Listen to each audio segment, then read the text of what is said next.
जी हाँ, ਸਰੋਤਿਆਂ ਨੂੰ ਮੇਰੇ ਵੱਲੋਂ ਪਿਆਰ ਭਰੀ ਸਤਿ ਸ਼੍ਰੀ ਅਕਾਲ। ਹੁਣ ਸਮਾਂ ਹੋ ਗਿਆ ਪ੍ਰੋਗਰਾਮ ਖਬਰ ਤੇ ਨਜ਼ਰ ਬਲਤੇਜ ਪੰਨੂ ਜੀ ਦੇ ਨਾਲ।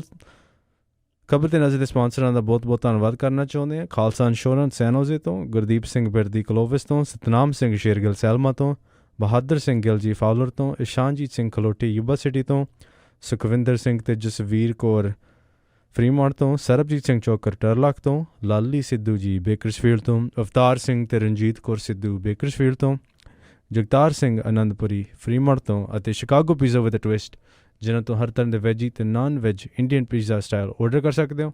ਇਹਨਾਂ ਦਾ ਸਵਾਦ ਲੈਣ ਲਈ ਵਿਜ਼ਿਟ ਕਰੋ chicagopizzatwist.com। ਅਤੇ ਅਸੀਂ ਹੁਣ ਪ੍ਰੋਗਰਾਮ 'ਤੇ ਸਵਾਗਤ ਕਰਦੇ ਹਾਂ ਬਲਦੇਜ ਪੰਨੂ ਜੀ ਨੂੰ। ਸਤਿ ਸ਼੍ਰੀ ਅਕਾਲ ਬਲਦੇਜ ਪੰਨੂ ਜੀ, ਜੀ ਆਇਆਂ ਨੂੰ।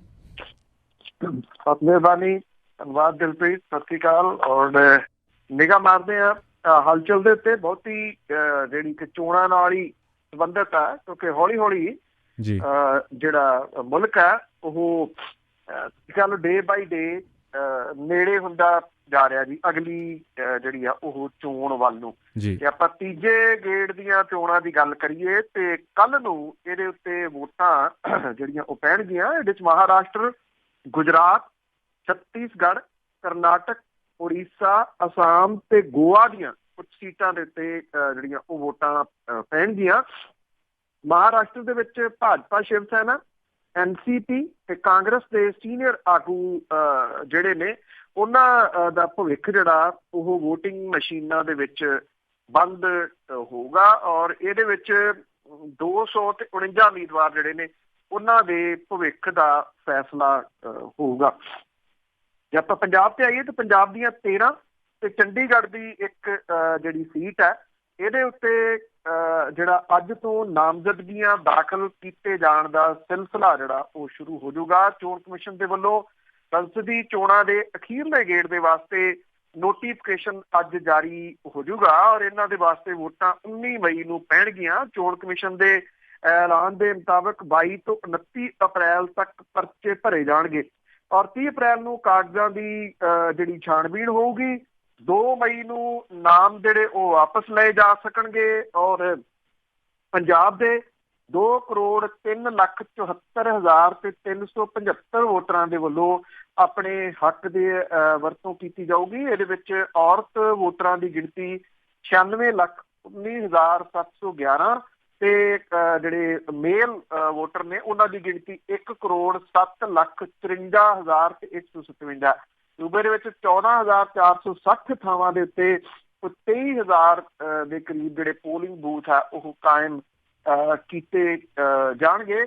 ਜਿਹੜੇ ਸੰਵੇਦਨਸ਼ੀਲ ਹਲਕੇ ਨੇ ਉਹਨਾਂ ਦੇ ਵਿੱਚ ਪਟਿਆਲਾ, ਬਠਿੰਡਾ, ਅੰਮ੍ਰਿਤਸਰ, ਲੁਧਿਆਣਾ, ਜਲੰਧਰ ਤੇ ਗੁਰਦਾਸਪੁਰ ਸ਼ਾਮਲ ਨੇ। ਫਿਰੋਜ਼ਪੁਰ ਤੇ ਫਤਿਹਗੜ੍ਹ ਸਾਹਿਬ ਨੂੰ ਖਰਚੇ ਦੇ ਪੱਖ ਤੋਂ ਇਸ ਸ਼੍ਰੇਣੀ ਦੇ ਵਿੱਚ ਜਿਹੜਾ ਜੀ ਉਹ ਲਿਆਂਦਾ ਜਾ ਰਿਹਾ। ਪੰਜਾਬ ਦੇ ਵਿੱਚ ਜਿਹੜਾ ਉਹ ਪੈਰਾਮਿਲਟਰੀ ਫੋਰਸਿਸ ਦੀਆਂ 350 ਕੰਪਨੀਆਂ ਮੰਗੀਆਂ ਗਈਆਂ ਸੀਗੀਆਂ ਪਰ ਕੇਂਦਰੀ ਗ੍ਰਹਿ ਮੰਤਰਾਲੇ ਨੇ 215 ਕੰਪਨੀਆਂ ਦੇਣ ਦੀ ਹਾਮੀ ਭਰੀ ਆ ਜਿਨ੍ਹਾਂ ਨੂੰ ਇੱਥੇ ਜਿਹੜਾ ਡਿਪਲੋਏ ਕੀਤਾ ਜਾਊਗਾ ਨੋਟੀਫਿਕੇਸ਼ਨ ਦੇ ਜਿਹੜਾ ਉਹ ਜਾਰੀ ਹੋਣ ਤੋਂ ਬਾਅਦ।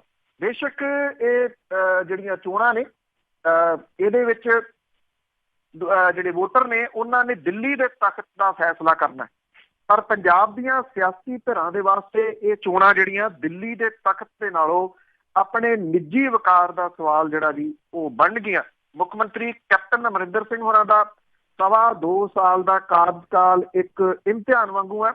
ਕਾਂਗਰਸ ਪਾਰਟੀ ਦੇ ਬਹੁ ਗਿਣਤੀ ਉਮੀਦਵਾਰ ਜਿਹੜੇ ਨੇ ਉਹਨਾਂ ਦੀ ਆਸ ਜਿਹੜੀ ਆ ਜੀ ਉਹ ਮੁੱਖ ਮੰਤਰੀ ਦੇ ਉੱਤੇ ਹੀ ਆ। ਮੁੱਖ ਮੰਤਰੀ ਨੂੰ ਆਲਸ ਜਿਹੜੀ ਆ ਜੀ ਉਹ ਛੱਡ ਕੇ ਇਹਨਾਂ ਚੋਣਾਂ ਦੇ ਵਿੱਚ ਬਿਹਤਰ ਨਤੀਜਿਆਂ ਲਈ ਸਰਗਰਮੀ ਵਿਖਾਉਣੀ ਹੋਊਗੀ ਜਿਹੜੀ ਕਿ ਨਹੀਂ ਦਿਸੀ ਅਜੇ ਤੱਕ। ਸ਼੍ਰੋਮਣੀ ਅਕਾਲੀ ਦਲ ਦੇ ਵੱਲੋਂ ਇਹਦੇ ਚੋਣਾਂ ਦੇ ਸਹਾਰੇ ਆਪਣਾ ਜਿਹੜਾ ਖੁੱਸ ਗਿਆ ਵਕਾਰ ਹੈ ਉਹ ਬਹਾਲ ਕਰਨ ਦੇ ਯਤਨ ਕੀਤੇ ਜਾ ਰਹੇ ਨੇ। ਬੇਅਦਬੀ, ਪੁਲਿਸ ਗੋਲੀ ਦੇ ਕਾਂਡ ਦੇ ਦੋਸ਼ਾਂ 'ਚ ਘਿਰਨ ਤੋਂ ਬਾਅਦ ਅਕਾਲੀ ਸਿਆਸੀ ਸੰਕਟ ਦਾ ਸਾਹਮਣਾ ਕਰ ਰਿਹਾ। ਆਮ ਆਦਮੀ ਪਾਰਟੀ ਨਾਲੋਂ ਵੱਖਰੇ ਹੋ ਕੇ ਤੁਰੇ ਸੁਖਪਾਲ ਸਿੰਘ ਖਹਿਰਾ ਦਾ ਭਵਿੱਖ ਵੀ ਦਾਅ ਤੇ ਲੱਗਿਆ। ਆਮ ਆਦਮੀ ਪਾਰਟੀ ਦੇ ਸਿਆਸੀ ਭਵਿੱਖ ਦਾ ਨਿਤਾਰਾ ਵੀ ਇਹਨਾਂ ਚੋਣਾਂ ਦੇ ਵਿੱਚ ਹੋਊਗਾ। 14 ਦੇ ਵਿੱਚ ਇਹਨਾਂ ਦੀ ਜਿਹੜੀ ਫੀਚਰ ਆਈ ਸੀ ਅੱਜ ਉਹ ਸਮਾਂ ਜਿਹੜਾ ਉਹ ਬੇਸ਼ੱਕ ਨਹੀਂ ਹੈਗਾ। ਤੋ ਇਹਨੇ ਇਹਨਾਂ ਨੇਤਾਵਾਂ ਦੇ ਭਵਿੱਖ ਦਾ ਫੈਸਲਾ ਵੀ ਜਿਹੜਾ ਜੀ ਉਹ ਕਰਨਾ ਹੈ। ਇਸ ਤੋਂ ਇਲਾਵਾ ਅਕਾਲੀ ਦਲ ਟਕਸਾਲੀ ਜਿਹੜੇ ਔਰ ਵੱਖਰੇ ਹੋ ਕੇ ਚੋਣ ਲੜ ਰਹੇ। ਡਾਕਟਰ ਗਾਂਧੀ ਹੋਰਾਂ ਦਾ ਭਵਿੱਖ ਵੀ ਜਿਹੜਾ ਉਹ ਦਾਅ ਦੇ ਉੱਤੇ ਲੱਗਿਆ ਰਹੂਗਾ ਜੀ। ਜੇ ਆਪਾਂ ਗੱਲ ਕਰੀਏ ਉਮੀਦਵਾਰਾਂ ਦੀ, ਕੁਛ ਤਾਂ ਇੱਕ ਤਾਂ ਭਾਰਤੀ ਜਨਤਾ ਪਾਰਟੀ ਨੇ ਇੱਕ ਹੋਰ ਜਿਹੜੀ ਸੀਟ, ਇੱਕੋ ਸੀਟ ਜਿਹੜੀ ਇੱਕ ਤੋਂ ਐਲਾਨਿਆ ਜੀ, 3 ਸੀਟਾਂ ਭਾਰਤੀ ਜਨਤਾ ਪਾਰਟੀ ਦੇ ਹਿੱਸੇ ਆਈਆਂ ਨੇ। ਆਲਮ ਇਹ ਆ ਤੇ ਨਾਮਜ਼ਦਗੀਆਂ ਅੱਜ ਸ਼ੁਰੂ ਹੋ ਗਈਆਂ, ਉਮੀਦਵਾਰ ਅਜੇ ਤੱਕ ਨਹੀਂ ਆਏ।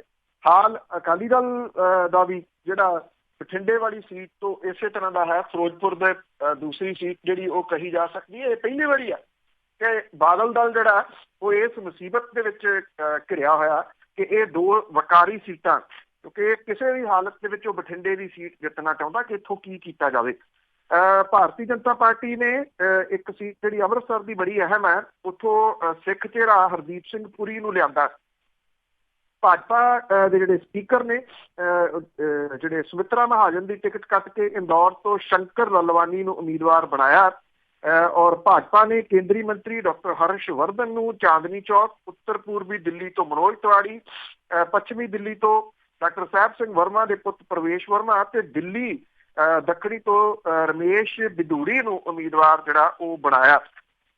ਜਿਹੜੇ ਹਰਦੀਪ ਸਿੰਘ ਪੁਰੀ ਨੇ ਉਹਨਾਂ ਦੇ ਅੰਮ੍ਰਿਤਸਰ ਤੋਂ ਆਉਣ ਦੇ ਨਾਲ ਸ਼ਾਇਦ ਜਿਹੜੀ ਭਾਰਤੀ ਜਨਤਾ ਪਾਰਟੀ ਆ ਉਹ ਇਹ ਸੋਚਦੀ ਹੈ ਕਿ ਇੱਥੇ ਸਿੱਖ ਫੇਸ ਜਿਹੜਾ ਜੀ ਉਹੀ ਜਿੱਤਦਾ, ਜਿਹਦੇ ਕਰਕੇ ਉਹਨਾਂ ਨੇ ਇਹਨੂੰ ਉਮੀਦਵਾਰ ਜਿਹੜਾ ਇੱਥੇ ਅੰਮ੍ਰਿਤਸਰ ਤੋਂ ਬਣਾਇਆ। ਜਿਹੜੀ ਪਿਛਲੀ ਚੋਣ ਸੀਗੀ 14 ਵਾਲੀ, ਉਹਦੇ ਵਿੱਚ ਜਿਹੜੇ ਮਿਸਟਰ ਜੇਤਲੀ ਹਾਲਾਂਕਿ ਹਾਰ ਕੇ ਵੀ ਉਹ ਦੇਸ਼ ਦੇ ਜਿਹੜੇ ਸੀ ਫਾਈਨੈਂਸ ਮਿਨਿਸਟਰ ਬਣ ਗਏ, ਉਹਨਾਂ ਨੂੰ ਬੁਰੇ ਤਰੀਕੇ ਦੀ ਹਾਰ ਦਾ ਸਾਹਮਣਾ ਕਰਨਾ ਪਿਆ ਸੀ।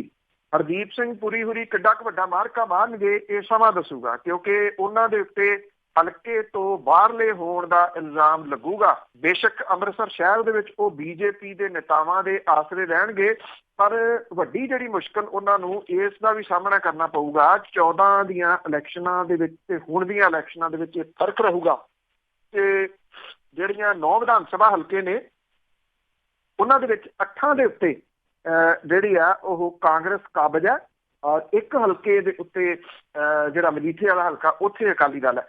ਪਿੰਡਾਂ ਦਾ ਜਿਹੜਾ ਦਾਰੋਮਦਾਰ ਹੈ ਉਹ ਅਕਾਲੀ ਦਲ ਦੇ ਉੱਤੇ ਰਹੂਗਾ। ਪਰ ਅਕਾਲੀ ਦਲ ਜਿਹੜੀ ਮੁਸ਼ਕਲ ਦਾ ਸਾਹਮਣਾ ਕਰਨਾ ਪੈ ਰਿਹਾ ਉਹਨੂੰ ਉਹ ਬੇਅਦਬੀ ਕਾਂਡ ਹੈ।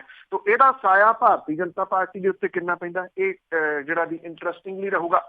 ਅੰਮ੍ਰਿਤਸਰ ਤੋਂ ਹਰਦੀਪ ਸਿੰਘ ਪੁਰੀ ਹੋਰਾਂ ਨੂੰ ਲਿਆਂਦਾ ਭਾਰਤੀ ਜਨਤਾ ਪਾਰਟੀ ਨੇ, ਪਰ ਦੂਜੀਆਂ 2 ਹੋਰ ਅਹਿਮ ਸੀਟਾਂ ਗੁਰਦਾਸਪੁਰ ਤੇ ਹੁਸ਼ਿਆਰਪੁਰ, ਇਹਦੇ ਵਾਸਤੇ ਅਜੇ ਤੱਕ ਉਹਨਾਂ ਨੇ ਜਿਹੜਾ ਆਪਣਾ ਉਮੀਦਵਾਰ ਨਹੀਂ ਐਲਾਨਿਆ।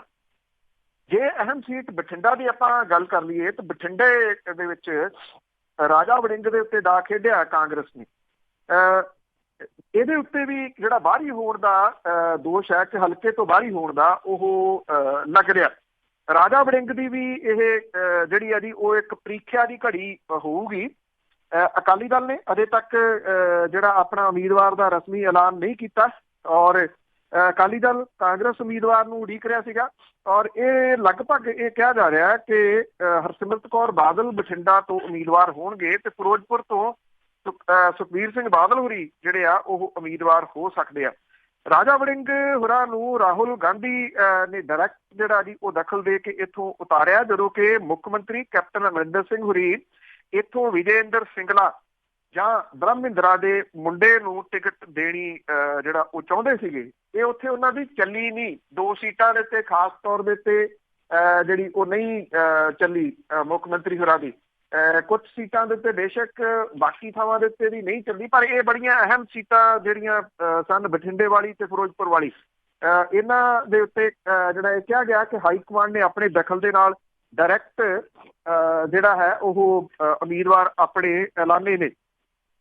ਸਿਆਸੀ ਹਾਲਾਤ ਜਿਹੜੇ ਉਹ ਕੁਛ ਇਸ ਤਰ੍ਹਾਂ ਦੇ ਨੇ ਕਿ ਕੈਪਟਨ ਅਮਰਿੰਦਰ ਸਿੰਘ ਨਾਲ ਰਾਜਾ ਵੜਿੰਗ ਦੀ ਖਟਾਸ ਜਿਹੜੀ ਉਹ ਸਭ ਨੂੰ ਪਤਾ ਹੈ।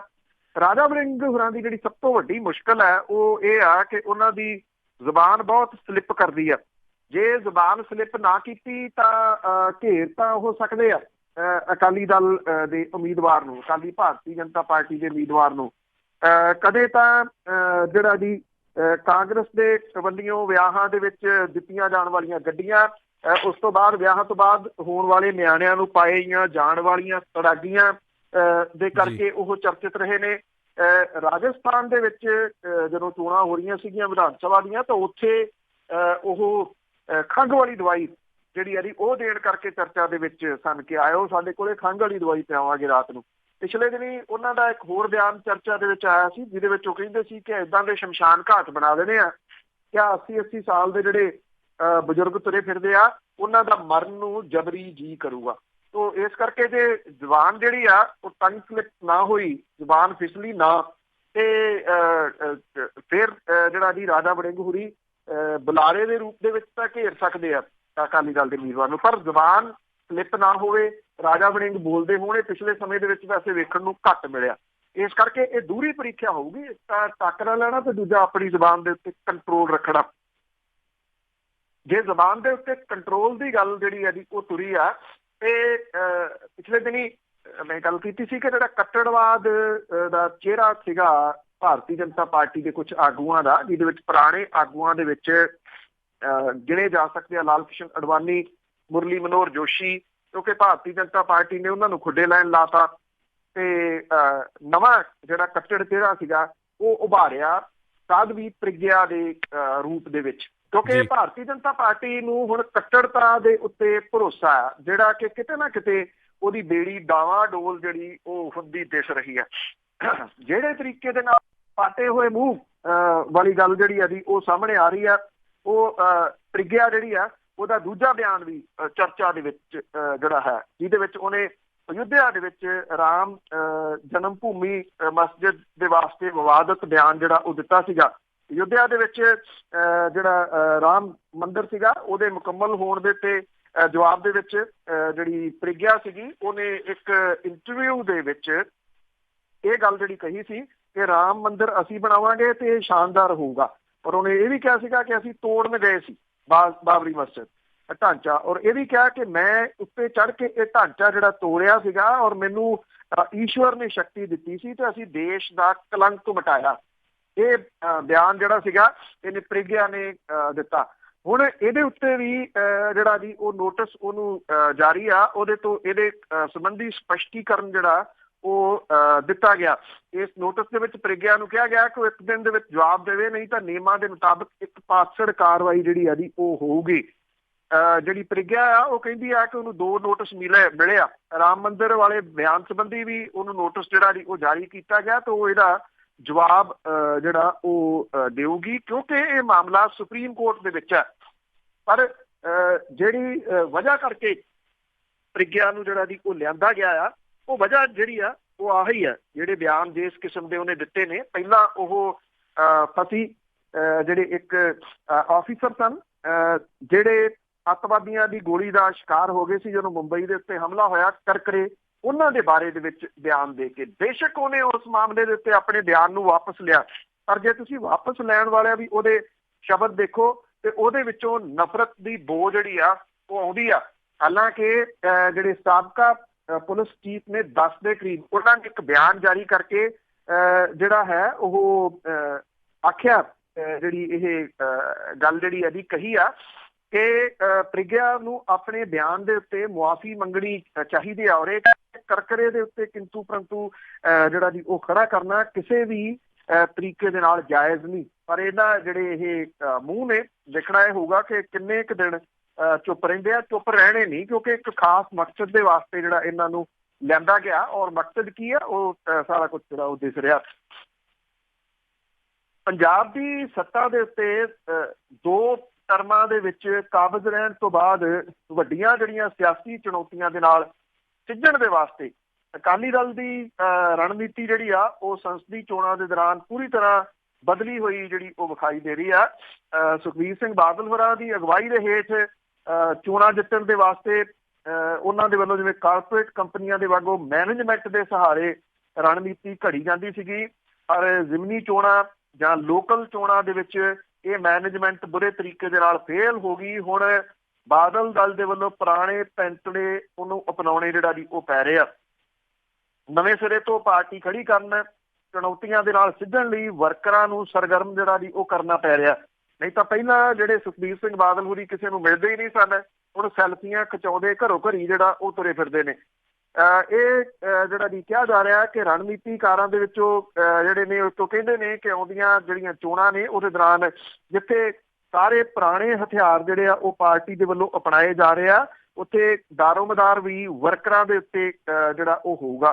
ਪਰ ਇਹ ਵਰਕਰ ਜਿਹੜੇ ਨੇ ਇਹ ਨਵੇਂ ਨੇ, ਪੁਰਾਣੇ ਵਰਕਰ ਜਿਨ੍ਹਾਂ ਦਾ ਕਸ਼ਹਿਰਾ ਪਰਨਾ ਮੋਢੇ ਦੇ ਉੱਤੇ ਹੁੰਦਾ ਸੀਗਾ, ਉਹ ਤੁਰ ਪੈਂਦੇ ਸਨ ਮੋਰਚਿਆਂ ਵੱਲ ਨੂੰ, ਉਹ ਕਿਤੇ ਨਾ ਕਿਤੇ ਘਰੇ ਜਿਹੜਾ ਜੀ ਉਹ ਬਿਠਾ ਦਿੱਤੇ ਗਏ।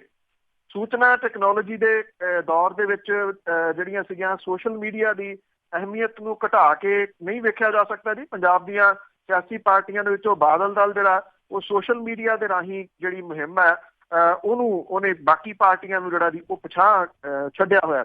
ਸਾਲ 14 ਦੀਆਂ ਸੰਸਦੀ ਚੋਣਾਂ ਤੇ 17 ਦੀਆਂ ਵਿਧਾਨ ਸਭਾ ਚੋਣਾਂ ਦੇ ਦੌਰਾਨ ਬਾਦਲ ਦਲ ਨੇ ਸੋਸ਼ਲ ਮੀਡੀਆ ਰਾਹੀਂ ਪ੍ਰਚਾਰ ਨੂੰ ਤਿੱਖਾ ਕਰਨ ਲਈ ਜਿਹੜੀ IT ਕੰਪਨੀਆਂ ਦਾ ਸਹਾਰਾ ਲਿਆ ਸੀਗਾ ਤੇ ਇਹਨਾਂ ਕੰਪਨੀਆਂ ਨੂੰ ਕਰੋੜਾਂ ਰੁਪਏ ਦੀ ਅਦਾਇਗੀ ਜਿਹੜੀ ਉਹ ਕੀਤੀ ਸੀਗੀ, ਪਰ ਨਤੀਜਾ ਤਸੱਲੀ ਬਖਸ਼ ਨਹੀਂ ਹੋਇਆ।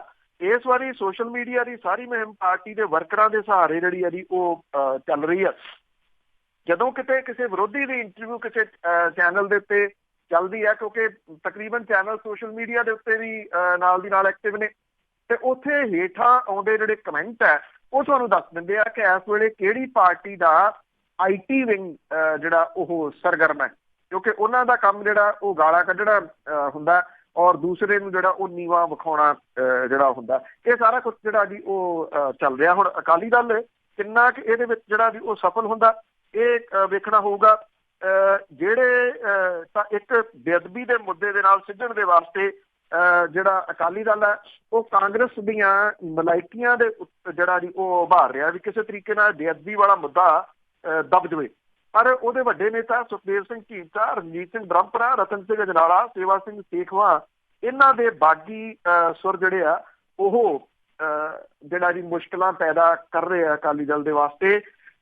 ਬੇਸ਼ੱਕ ਪ੍ਰਕਾਸ਼ ਸਿੰਘ ਬਾਦਲ ਹੁਰੀ ਜਿਹੜੇ ਆ ਜੀ ਉਹ ਮਾੜੇ ਮੋਟੇ ਆਪਣੇ ਏਰੀਏ 'ਚ ਸਰਗਰਮ ਦਿਖਾਈ ਦਿੰਦੇ ਆ, ਪਰ ਕੀ ਉਹ ਪੰਜਾਬ ਦੇ ਵਿੱਚ ਪੂਰੇ ਪੰਜਾਬ ਦੇ ਵਿੱਚ 13 ਸੀਟਾਂ ਦੇ ਉੱਤੇ ਫਿਰ ਕੇ ਆਪਣੀ ਸਰਗਰਮੀ ਦਿਖਾ ਸਕਣਗੇ, ਪ੍ਰਚਾਰ ਕਰ ਸਕਣਗੇ?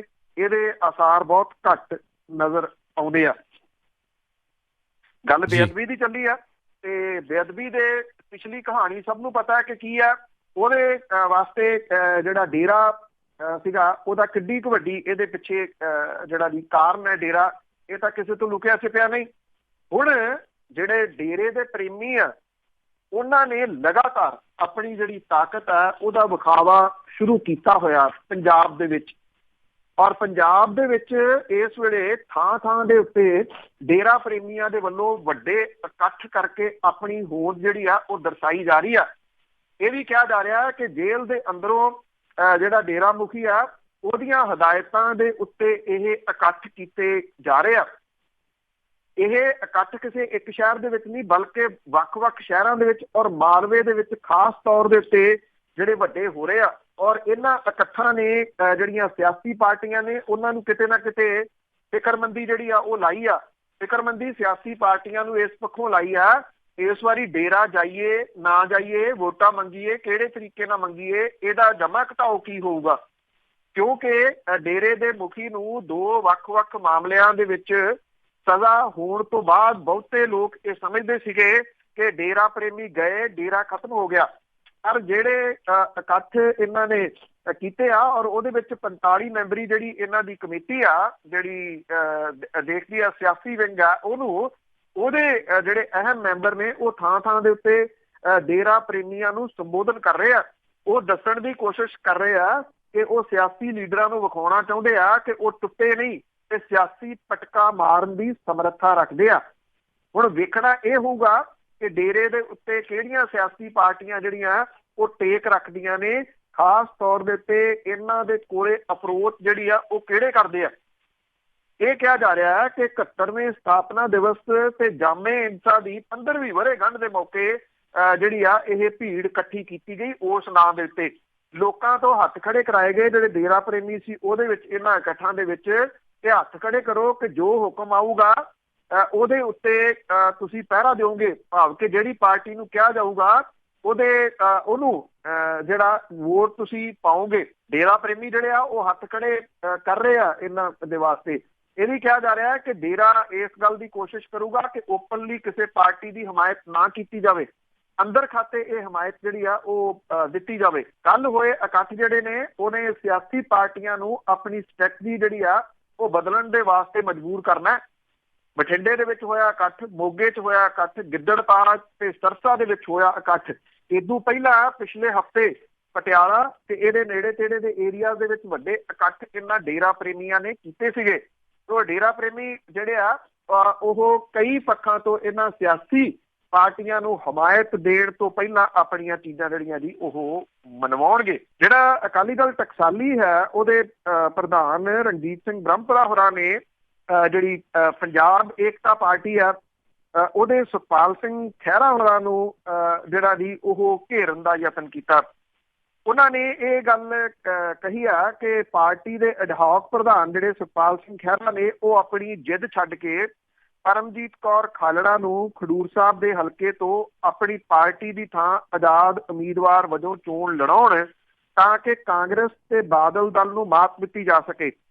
ਇੱਕ ਜਿਹੜਾ ਬਿਆਨ ਜਾਰੀ ਕੀਤਾ ਹੈ ਰਣਜੀਤ ਸਿੰਘ ਬ੍ਰਹਮਪੁਰਾ ਹੋਰਾਂ ਨੇ, ਉਹਨਾਂ ਨੇ ਇਹ ਕਿਹਾ ਕਿ ਸੁਖਪਾਲ ਸਿੰਘ ਖਹਿਰਾ ਤੇ ਜਿਹੜੇ ਆ ਉਹ ਲੋਕ ਆਵਾਜ਼ ਨੂੰ ਸੁਣ ਕੇ ਉਹਨਾਂ ਨੇ ਟਕਸਾਲੀ ਅਕਾਲੀ ਦਲ ਨੇ ਕਿਹਾ ਕਿ ਉਹਨਾਂ ਨੇ ਆਪਣੇ ਉਮੀਦਵਾਰ ਜੇ ਸਿੰਘ ਨੂੰ ਬੀਬੀ ਖਾਲੜਾ ਦੇ ਹੱਕ ਦੇ ਵਿੱਚ ਜਿਹੜਾ ਉਹ ਬਿਠਾਇਆ ਸੀਗਾ ਤੇ ਹੁਣ ਸੁਖਪਾਲ ਸਿੰਘ ਖਹਿਰਾ ਹੋਰਾਂ ਨੂੰ ਆਪਣੀ ਜ਼ੁਬਾਨ ਪਗਾਉਣੀ ਚਾਹੀਦੀ ਆ। ਆਪਣੇ ਇਸ ਬਿਆਨ ਦੇ ਵਿੱਚ ਰਣਜੀਤ ਸਿੰਘ ਬ੍ਰਹਮਪੁਰਾ ਹੋਰਾਂ ਨੇ ਸੁਚੇਤ ਕੀਤਾ ਖਹਿਰਾ ਨੂੰ ਕਿ ਹਲਕਾ ਖਡੂਰ ਸਾਹਿਬ ਦੇ ਵਿੱਚ ਆਮ ਆਦਮੀ ਪਾਰਟੀ ਦਾ ਇੱਕ ਵੱਡਾ ਵੋਟ ਬੈਂਕ ਹੈਗਾ।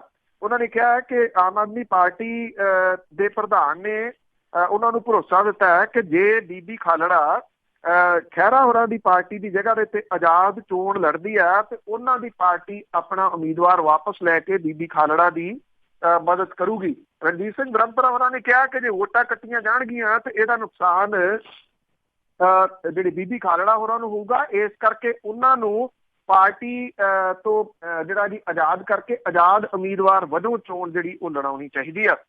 ਹਾਲਾਂਕਿ ਸੁਖਪਾਲ ਸਿੰਘ ਖਹਿਰਾ ਹੋਰਾਂ ਨੇ ਪਿਛਲੇ ਦਿਨੀ ਬਿਆਨ ਦਿੱਤਾ ਸੀਗਾ ਕਿ ਉਹਨਾਂ ਨੂੰ ਆਮ ਆਦਮੀ ਪਾਰਟੀ ਦੀ ਸਪੋਰਟ ਦੀ ਜ਼ਰੂਰਤ ਨਹੀਂ ਹੈ ਤੇ ਉਹ ਬੀਬੀ ਖਾਲੜਾ ਹੋਰਾਂ ਨੂੰ ਆਜ਼ਾਦ ਉਮੀਦਵਾਰ ਨਹੀਂ ਬਣਾਉਣਗੇ। ਪਰ ਹੁਣ ਦੇਖਣਾ ਇਹ ਹੋਊਗਾ ਕਿ ਜਿਹੜੇ ਰਣਜੀਤ ਸਿੰਘ ਬ੍ਰਹਮਪੁਰਾ ਹੋਰੀ ਨੇ ਉਹਨਾਂ ਦੇ ਵੱਲੋਂ ਦਿੱਤਾ ਗਿਆ ਜਿਹੜਾ ਇਹ ਬਿਆਨ ਹੈ ਕਿੰਨੀ ਅਹਿਮੀਅਤ ਰੱਖਦਾ ਹੈ। ਤੇ ਜਾਂਦੇ ਜਾਂਦੇ ਇਹ ਵੀ ਦੱਸਦੀਏ ਕਿ ਅਕਾਲ ਤਖਤ ਦੇ ਵੱਲੋਂ ਪੰਥ ਤੋਂ ਛੇਕੇ ਬਾਦਲ ਦਲ ਦੇ ਸਾਬਕਾ ਜਿਹੜੇ ਸੀਗੇ ਆਗੂ ਤੇ ਹਲਕਾ ਡੇਰਾ ਬਾਬਾ ਨਾਨਕ ਦੇ ਇੰਚਾਰਜ ਕਿਸੇ ਟਾਈਮ ਰਹੇ, ਸ਼੍ਰੋਮਣੀ ਗੁਰਦੁਆਰਾ ਪ੍ਰਬੰਧਕ ਕਮੇਟੀ ਦੀ ਧਰਮ ਪ੍ਰਚਾਰ ਕਮੇਟੀ ਦੇ ਮੈਂਬਰ ਰਹੇ ਸੁੱਚਾ ਸਿੰਘ ਨਿਗਾਹ ਜਿਹੜੇ ਸੀ, ਉਹਦੇ ਵੱਲੋਂ ਛੇਕੇ ਹੋਣ ਦੇ ਬਾਵਜੂਦ ਅਕਾਲੀ ਭਾਜਪਾ ਦੇ ਸੰਭਾਵੀ ਉਮੀਦਵਾਰ ਦੇ ਹੱਕ ਦੇ ਵਿੱਚ ਜਨਤਕ ਮੀਟਿੰਗਾਂ ਜਿਹੜੀਆਂ ਦੀ ਉਹ ਕੀਤੀਆਂ ਜਾ ਰਹੀਆਂ ਨੇ।